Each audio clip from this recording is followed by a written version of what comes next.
Bonjour à tous et bienvenue dans cette nouvelle vidéo. Aujourd'hui nous allons parler des voisins pervers narcissiques.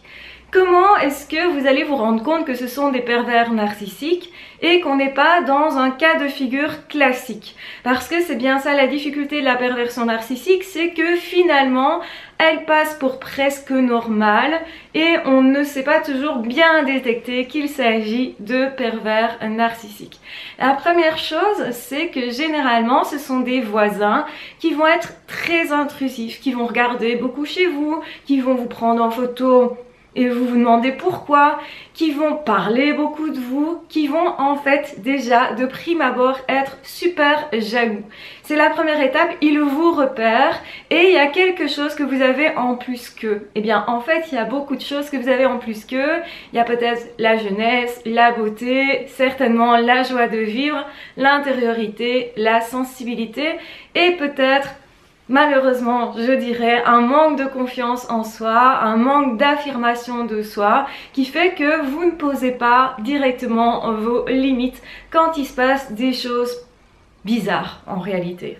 Puisque oui, ce n'est pas normal, un voisin qui est tout le temps en train de regarder chez vous, qui vous espionne quasiment, qui est tout le temps en train de parler sur vous et à d'autres personnes. Donc la deuxième chose qu'ils vont faire, c'est ça, c'est parler de vous aux autres voisins et commencer en fait à créer des liens avec les autres voisins de façon à vous isoler. Leur but c'est toujours de vous isoler et en réalité ils vont pas faire ça que dans le voisinage par rapport au voisinage, ils vont aussi vous isoler en vous faisant croire que vous êtes seul, que ce n'est pas normal, que vous avez un problème de personnalité, ce qui va faire que généralement vous allez un peu plus vous replier sur vous et être moins sécurisé pour rentrer en relation avec des nouvelles personnes. Donc si c'est un nouveau quartier, que vous débarquez dans ce quartier-là, eh bien il va falloir en fait sympathiser avec les autres, découvrir qui sont ces voisins-là. Eh bien la première chose qu'ils vont faire, c'est vous faire croire que les autres ne vous aiment pas ou que les autres sont bizarres. En fait, tout faire pour que vous ne créez pas les liens justement de sympathie nécessaires à vous sentir bien dans ce quartier-là. Donc eux déjà ils vont inventer beaucoup de choses sur vous, donc ils utilisent le mensonge énormément. Ce sont en réalité des petites choses qu'ils prennent du quotidien, des choses réelles qu'ils vont transformer. Souvent c'est pas juste un mensonge qui n'est basé sur rien du tout, ils essayent de le baser sur quelque chose qui fait partie des apparences. Et c'est ça qui va faire que les autres vont croire à ce qu'ils disent. Et généralement, c'est assez rare de rencontrer quelqu'un qui ment autant. Et donc, on ne se rend pas compte en fait que ça puisse être possible que ça soit à ce point-là. Une autre façon de vous isoler, c'est justement de pas être sympa avec les personnes qui viennent chez vous, de façon à ce que ces personnes se sentent mal à l'aise et ne reviennent plus. En réalité, les personnes que vous connaissez ne vont pas forcément vous dire qu'il y a un problème, qu'ils sont mal à l'aise, etc. Et du coup, ils vont avoir plus tendance peut-être à vous inviter chez eux. Et donc, en réalité, ces voisins-là, ce qu'ils veulent, c'est imposer leurs règles, leurs lois, leur point de vue. Ils ne peuvent pas supporter en réalité que ce ne soit pas eux qui aient le pouvoir. Ça, c'est vraiment typique des pervers narcissiques. Vous allez aussi pouvoir détecter du coup que vos voisins sont comme ça parce que justement ils essayent de vous imposer des règles de vie, des règles strictes et des règles surtout impossibles à respecter. Ils vont vous traquer dans vos moindres bruits, or tout le monde fait un tout petit peu de bruit. Ils vont se plaindre les premiers à la police par exemple dès que vous faites quelque chose, donc justement pour essayer de montrer que c'est vous le problème alors qu'en réalité ce que vous faites c'est pas grand chose. Et eux, ils se permettent tout et n'importe quoi. Donc il y a vraiment une disproportion entre ce que eux se permettent, c'est vraiment de la désinvolture, donc, et dans leurs paroles, leur attitude. Ils ne considèrent en rien vos besoins, ils n'écoutent pas vos besoins, il n'y a pas de possibilité de dialogue. Donc quand vous allez essayer d'expliquer ou essayer de comprendre pourquoi ils font ça, ou essayer justement de parler avec eux, parce que c'est ce qu'on fait, la première chose qu'on fait généralement c'est parler avec ses voisins quand il y a un problème, parce qu'on se dit les autres sont peut-être pas conscients qu'ils font du bruit ou que c'est dérangeant, ou justement on essaye peut-être simplement de les connaître, de les comprendre, et on se retrouve face à un mur, il y a une impossibilité de communiquer avec eux et quand on essaye de communiquer, ils se moquent de nous. En fait à ce moment-là ils se disent ah quelle personne faible, c'est une personne gentille, généralement c'est ce que vous êtes et c'est aussi pour ça que vous avez été sélectionné. Ça peut être aussi parce que justement vous vivez seul et eux sont en famille donc ils se sentent forts quand ils sont nombreux et ça généralement ils vont l'accentuer justement en faisant des liens dans le voisinage de façon encore plus à vous isoler. Donc il y a vraiment une disproportion si vous voulez où vous avez peu de moyens d'action et eux ils en ont beaucoup, ils vont faire agir les autres, ils vont beaucoup utiliser les autres, ils vont aussi potentiellement utiliser leurs amis, leur famille pour venir vous harceler parce que oui ça va aller jusqu'au harcèlement, ce n'est pas juste des voisins qui sont un petit peu lourds, un petit peu ennuyeux, non c'est beaucoup plus que ça. Donc c'est vraiment à distinguer d'un voisin qui ne se rendrait pas compte, qui fait beaucoup de bruit ou qui est un peu curieux, qui regarde chez vous parce qu'il est curieux ou peut-être parce qu'il vit seul et qu'il aurait envie d'avoir un contact avec vous. Ici l'envie c'est pas une envie saine, ici l'envie c'est je voudrais détruire qui tu es parce que je n'arriverai jamais à être comme toi, à avoir ce que tu as. C'est ça que pensent le ou les pervers narcissiques. Et la difficulté c'est que quand il y a un voisin qui est pervers narcissique, que c'est une famille, eh bien peut-être que les enfants le sont aussi ou que justement il y a d'autres personnes dans la famille, dans leur famille à eux, qui sont aussi pervers narcissiques et qui vont du coup s'épauler pour avoir la toute-puissance et vous harceler. Ce que veulent ces personnes, c'est vous faire sentir complètement impuissant et vous faire rentrer dans une phase de désespérance, de dépression et idéalement vous faire vous suicider, on va être clair. C'est vraiment quelque chose d'alarmant et malheureusement les autorités ne voient pas toujours clair. Alors pourquoi je parle des autorités? C'est que c'est vraiment important pour faire cesser le harcèlement. Il faut qu'il y ait d'autres personnes qui s'opposent et ça peut être soit un autre voisin, ça peut être quelqu'un qui est avec vous dans vos familles, vos amis, etc. Plus vous aurez de personnes qui vous soutiennent justement par rapport à ces voisins-là et moins vous risquez de vous replier sur vous-même déjà. Vous risquez aussi surtout de reprendre confiance en vous, ce qui est quand même super important. Et d'apprendre à moins vous laisser faire, à mettre plus vos limites et aussi à garder des preuves de tout ce qu'ils font parce que ils vont se garer n'importe où, par exemple sur votre place de parking, vont peut-être se promener dans votre jardin, vous envoyer des immondices, ils vont certainement faire du bruit incessamment pour que vous soyez en train de glisser vers un burn-out, un épuisement. C'est-à-dire que ces gens-là, ils visent l'épuisement à long terme et ils espèrent que vous soyez en train de vous détruire et de vous empêcher d'avoir de belles relations. Parce que certainement, vous aurez du mal à inviter des personnes chez vous étant donné le bruit, ou vous aurez du mal à travailler chez vous étant donné le bruit, ou vous aurez du mal justement à rester chez vous et à vous sentir apaisé. Il y aura un climat de stress et possiblement avec ça des troubles psychosomatiques. Donc c'est-à-dire que votre corps va réagir à cette ambiance et vous pourriez aussi perdre le sommeil et l'appétit. Et là, ça va très loin et je dirais trop loin. Donc une façon d'arrêter le harcèlement, c'est de faire appel aux autorités, parfois même à la justice, parce que en fait il faut que ça soit inconfortable pour eux. Pourquoi ça? Parce qu'ils ne sont pas sensibles aux besoins des autres, ils ne peuvent pas se mettre à la place des autres. Et quand ils le font, ce n'est que dans le but de vous enlever ce que vous avez soi-disant de plus. Donc plutôt que d'aller chercher à s'épanouir eux-mêmes, ce qui leur semble complètement impossible, je pense sincèrement qu'à un moment donné ça l'est, parce qu'ils n'ont pas suffisamment de lien avec leur propre émotionnel, eh bien ils vont du coup chercher à détruire qui vous êtes, à détruire justement votre tranquillité d'esprit, à revenir tout le temps dans votre environnement, à se rappeler tout le temps continuellement en fait à votre esprit, et c'est ça qui va être épuisant. Ce sont des personnes qui vont essayer de vous empêcher de dormir, de vous empêcher de vivre, de vous empêcher de profiter. Et généralement, on va remarquer qu'une personne est victime de ça parce que cette personne-là, elle va être beaucoup en dehors de chez elle. C'est aussi une personne qui va être désemparée, qui va être fatiguée, qui va donc avoir des troubles psychosomatiques, qui va vraiment aussi être désemparée parce que ce sont des personnes qui retournent la situation. Donc ils vont vous faire croire que c'est vous le problème. Et c'est là que ça devient dangereux. Et c'est là que finalement on perd pied. Quand on les croit ou qu'on se pose la question. Mais j'ai quand même pas fait quelque chose de si grave que ça. Et finalement vous allez vous empêcher de plus en plus de vivre. Donc vous empêchez peut-être de faire du bruit, mais vraiment le moindre bruit. Tout ça parce que en fait, dès qu'ils savent que vous êtes chez vous, eh bien, ils sont derrière votre porte, ils vous espionnent, ils sonnent chez vous, ils essayent de vous téléphoner, ils essayent aussi, surtout, que d'autres personnes vous agressent. Donc ça veut dire vous agresser verbalement et parfois ça peut aller jusqu'à physiquement. Et ça peut aussi se produire en dehors de chez vous. Donc ce sont aussi des personnes qui peuvent vous suivre, qui peuvent suivre les personnes avec qui vous avez des relations.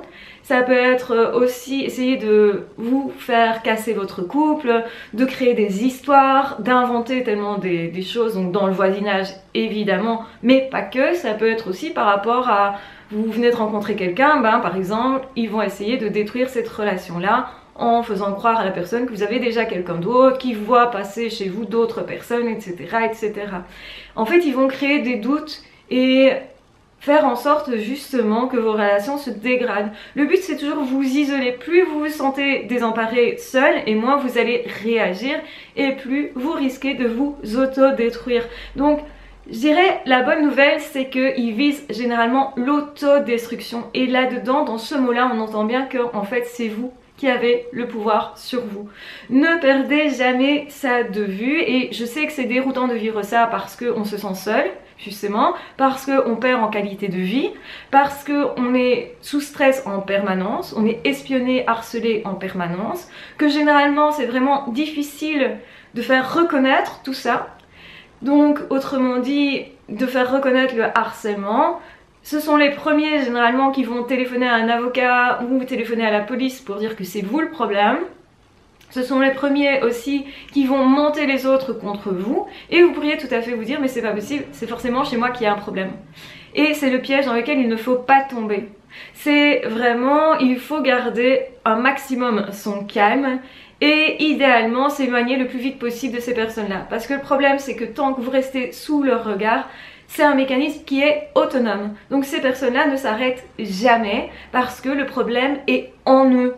Donc en réalité si vous partez, vous partirez pas avec le problème, mais c'est certain que quand on a acheté quelque part ou que on a des enfants et que l'école est tout près et que pour X raisons on ne veut pas quitter cet endroit là parce que on a aussi des bénéfices à se trouver là ou parce qu'on adore ce quartier là ou parce que on n'a pas les moyens d'aller vivre ailleurs, eh bien c'est problématique et ils profitent de ça.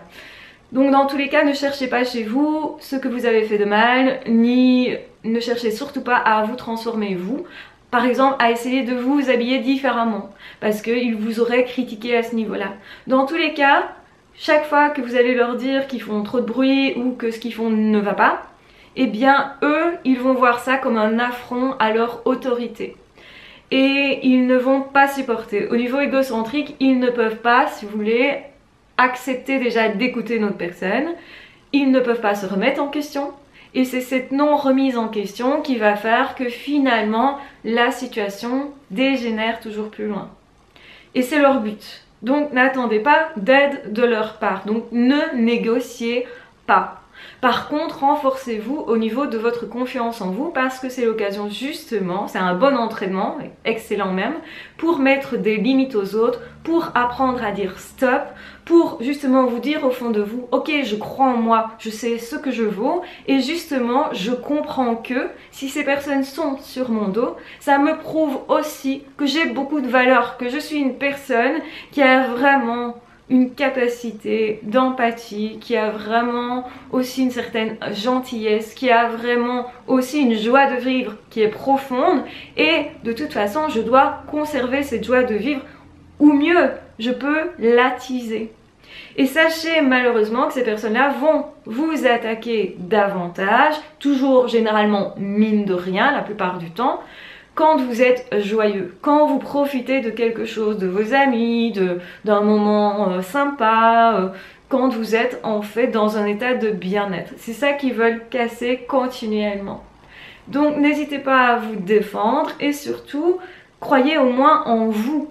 même si les autres n'y croient pas. Je sais que c'est facile à dire, même si effectivement vous n'arrivez pas à vous faire entendre et à vous faire aider, généralement on est désemparé parce que le harcèlement, c'est ça qui est compliqué, c'est prouver la situation, et aussi surtout quand on n'a pas le soutien des autres voisins du quartier et que les autres disent ah ben non, ces personnes-là sont normales, tout va bien avec eux, nous on les aime bien par exemple, et vous voyez bien tout ce qui se passe et vous voyez bien qu'ils font exprès de vous ennuyer. Donc c'est une situation qui est extrêmement compliquée à vivre, comme toute situation de harcèlement.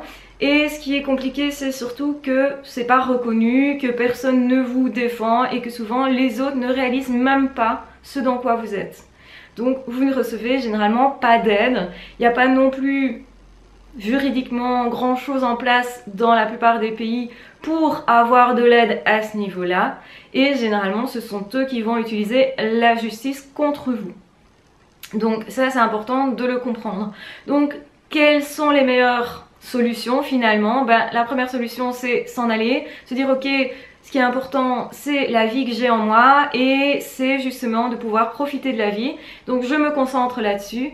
Je décide que tous mes efforts, toute mon énergie doit être canalisée pour construire ma vie et non pas pour combattre ces personnes-là. Donc je me dégage de cette situation, je sors de ça, je mets tout ce qu'il faut en place pour me protéger et je reste fière de moi, content justement d'avoir pu mettre des limites.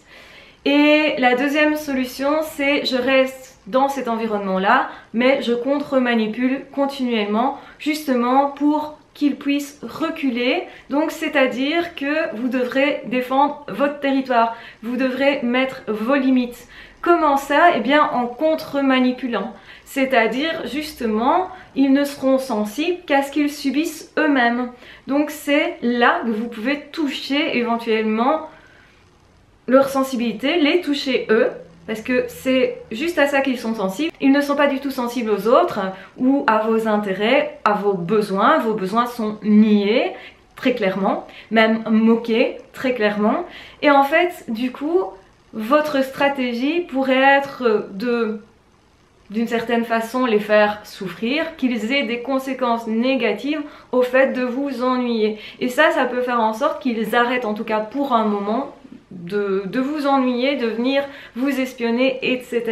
Malgré tout, sachez que vous resterez toujours dans l'environnement et c'est-à-dire sous leurs yeux, et que comme c'est un mécanisme autonome, ça risque toujours de recommencer, donc ça risque aussi d'être épuisant pour vous.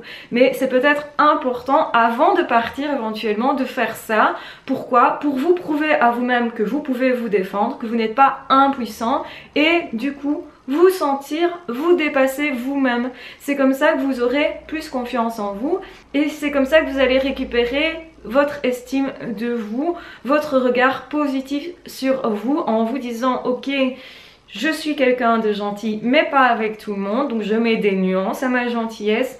Je suis quelqu'un de tolérant mais avec les personnes qui le sont avec moi.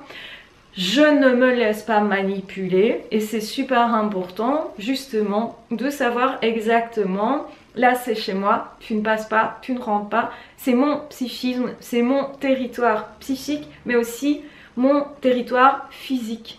Et donc c'est apprendre à faire ça, à mettre des barrières à l'autre. Et quand vous parvenez à faire ça par rapport à des pervers narcissiques, eh bien vous y arriverez généralement dans toutes les situations de vie. Donc ça peut être un apprentissage hyper intéressant pour tout le restant de votre vie. C'est ça que je veux dire. Donc votre victoire, elle est là, elle est par rapport à vous-même, elle est par rapport à ce que vous ressentez vous. Ne vous laissez pas justement embarquer dans trop de stress. Prenez le temps de vous relaxer, de trouver des échappatoires. Vous irez certainement souvent à l'extérieur vous reposer, donc chez des amis, etc. Passez du temps à l'extérieur aussi pour pouvoir vraiment profiter du moment en question. Mais c'est vrai que ce qui est toujours compliqué avec ce type de personnes, c'est que leur jalousie, elle n'a pas de limite. C'est qu'ils continueront toujours parce qu'en fait, ils sont toujours frustrés de tout. Et c'est cette frustration qui est leur moteur et qui va être la source du harcèlement. En fait. Donc dans tous les cas, ne vous remettez pas en question. Apprenez justement à ne pas trop vous remettre tout le temps en question. Parce que généralement les personnes qui sont harcelées par des pervers narcissiques sont des personnes qui ont peu confiance en elles, qui attribuent trop d'importance à ce que disent les autres, à ce que verraient les autres, etc. Et alors une autre façon de les impacter, c'est évidemment de ternir leur apparence. Ça peut être leur dire voilà la menace est que si vous continuez, eh bien votre image va en souffrir. C'est moi maintenant qui vais parler dans le voisinage. Et ça, ils sont particulièrement sensibles à ça. Et s'ils peuvent justement rétrograder leur agressivité par rapport à vous, ce sera parce que vous êtes en train de leur faire peur. Donc vous n'aurez jamais du respect. Donc c'est-à-dire que ces personnes-là, elles ne sont pas capables de vous respecter ou de respecter vos limites, de comprendre vos besoins et de les respecter. Mais par contre, ce que vous pouvez faire, c'est leur faire sentir de l'inconfort à chaque fois qu'ils vous ennuient. Et en fait, pour eux-mêmes, ils n'ont pas envie de ressentir de la frustration, de l'inconfort. Ça leur est insupportable. Ils sont beaucoup moins tolérants à la frustration que vous.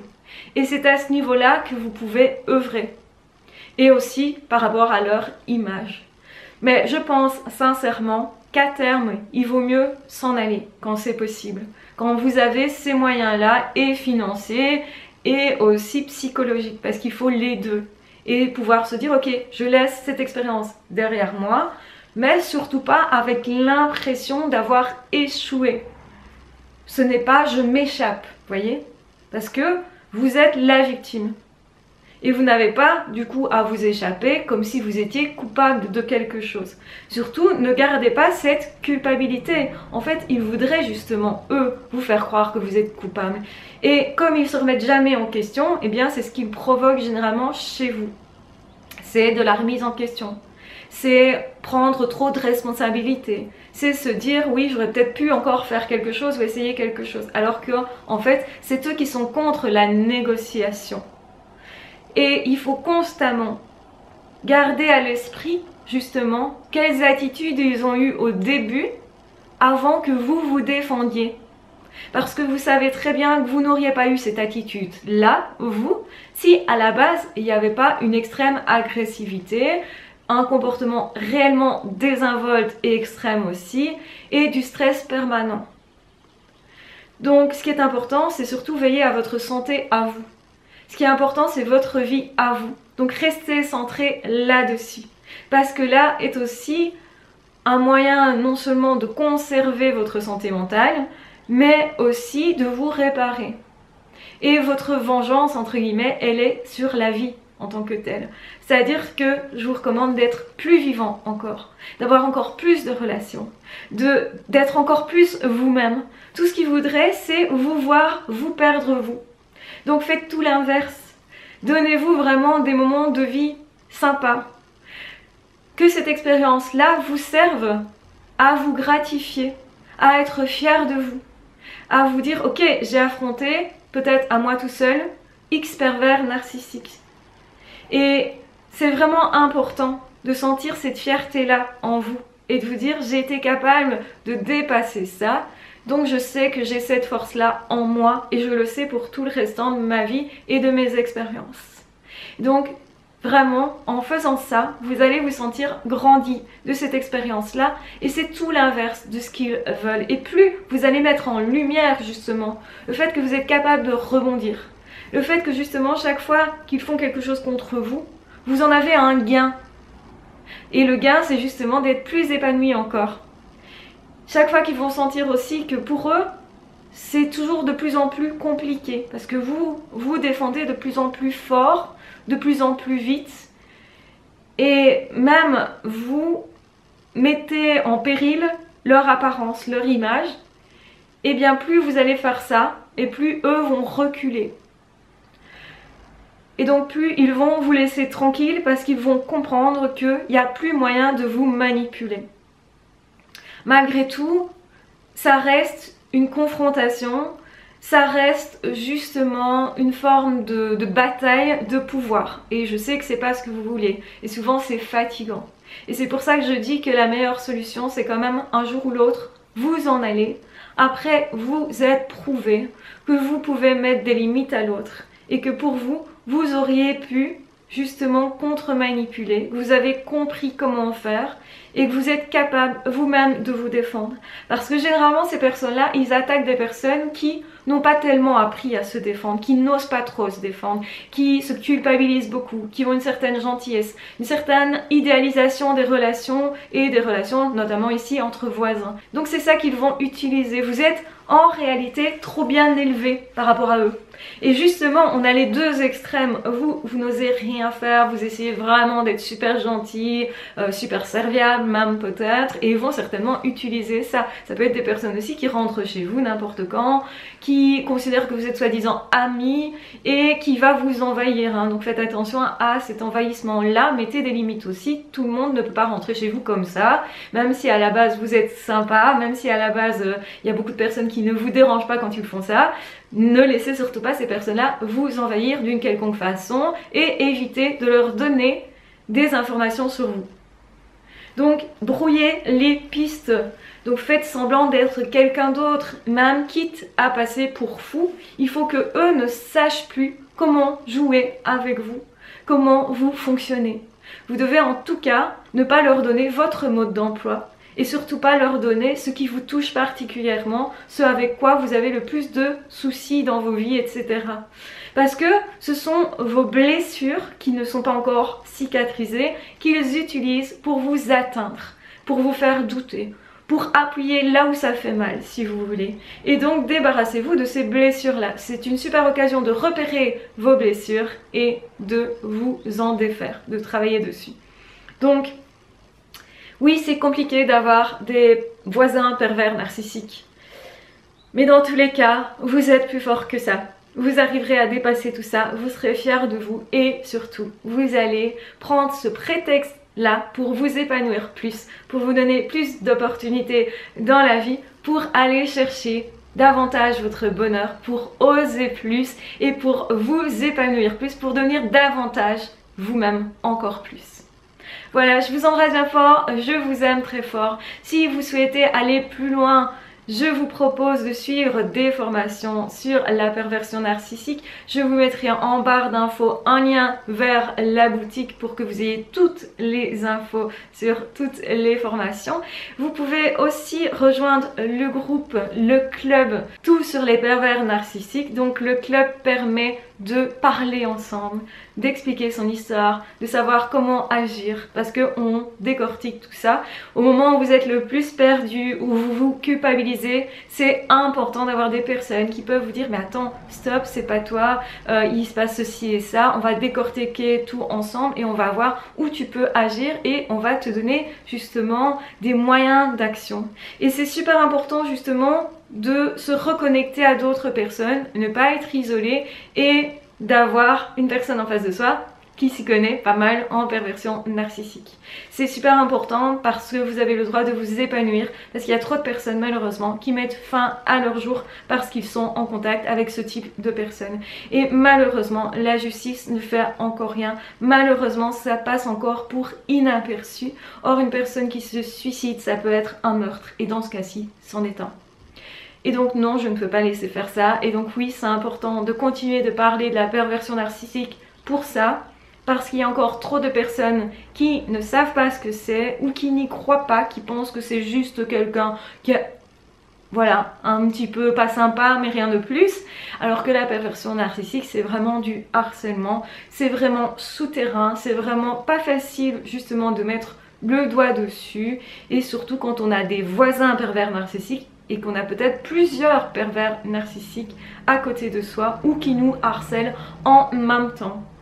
Dans tous les cas, c'est vous qui avez les rênes en main sur votre vie, sur vous-même.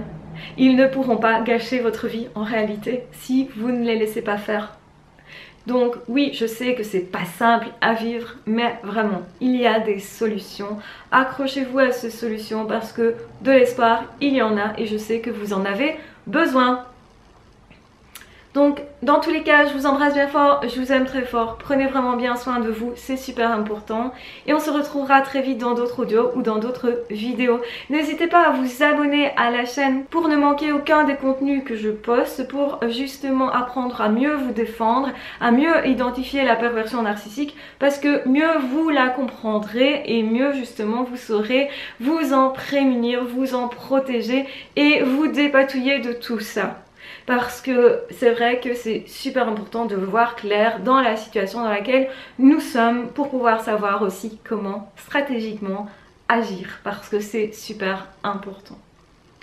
Donc prenez bien soin de vous, n'hésitez pas à commenter la vidéo, à visiter du coup les liens que je mets en barre d'infos pour avoir plus d'infos pour les personnes qui veulent être accompagnées et aller plus loin. Donc je vous embrasse bien fort, je vous aime très fort, prenez bien soin de vous, aimez-vous aussi s'il vous plaît. Et on se retrouvera très vite dans d'autres audios ou dans d'autres vidéos. Ah, ciao, bye bye!